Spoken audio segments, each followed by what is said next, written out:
सिर्फ एक eligible company जो है वो पब्लिक से डिपॉजिट्स एक्सेप्ट कर सकती है, बाकी दूसरी कंपनीज जो है पब्लिक से डिपॉजिट्स एक्सेप्ट नहीं कर सकती हैं।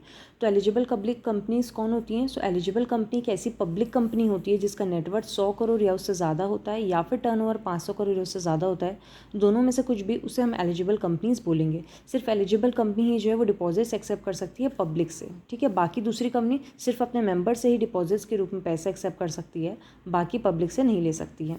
अब इनकी लिमिट क्या होगी उसको डिस्कस करते हैं हम। यदि आप एक एलिजिबल कंपनी हो तो ये देखा जाएगा कि आप गवर्नमेंट कंपनी हो कि नॉन गवर्नमेंट कंपनी हो। यदि आप गवर्नमेंट कंपनी हो तो मेंबर्स और पब्लिक से मिला के 35% जो है वो आप डिपॉजिट्स के रूप में एक्सेप्ट कर सकते हो। अब ये 35% या तो पूरा मेंबर से ले लो या पूरा पब्लिक से ले लो, या फिर 10% इनसे ले लो, 25% इनसे ले लो, मिक्सचर कुछ भी हो सकता है, बट दोनों का जो मिला के पैसा रहेगा डिपॉजिट्स के रूप में वो 35% ही होगा। अब यदि वो एलिजिबल कंपनी एक नॉन गवर्नमेंट कंपनी होती है तो इस केस में वो अपने मेंबर से 10% ले सकते हैं डिपॉजिट्स के रूप में, और पब्लिक से 25% ले सकती हैं।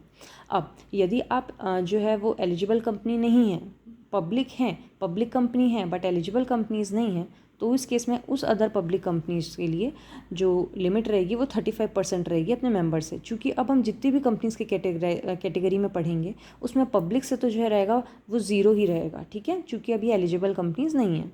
तो पब्लिक कंपनी अपने मेंबर से 35% ले सकती हैं। अब आप प्राइवेट कंपनी यदि हो तो आप 100% जो है वो अपने मेंबर से ले सकते हैं।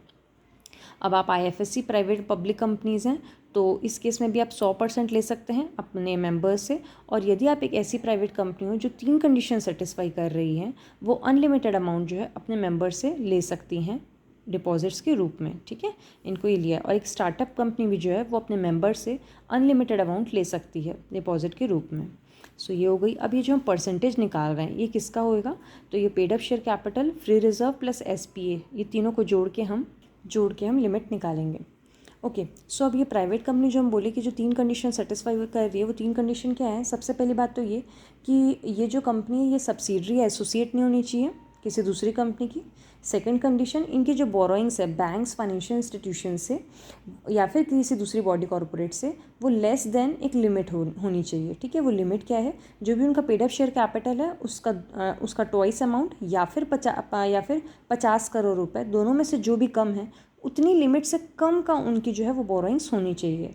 एंड लास्ट लिमिट ये जो है वो ये है कि जो भी उन्होंने बोरोइंग्स कर रखी हैं उसके रीपेमेंट में उन्होंने कोई भी डिफ़ॉल्ट नहीं किया है। तो यदि एक प्राइवेट कंपनी 3 कंडीशन सेटिस्फाई करती है तो वो अनलिमिटेड अमाउंट अपने डिपॉजिट्स के रूप में अपने मेंबर से एक्सेप्ट कर सकती है। So this was about the limit of deposits.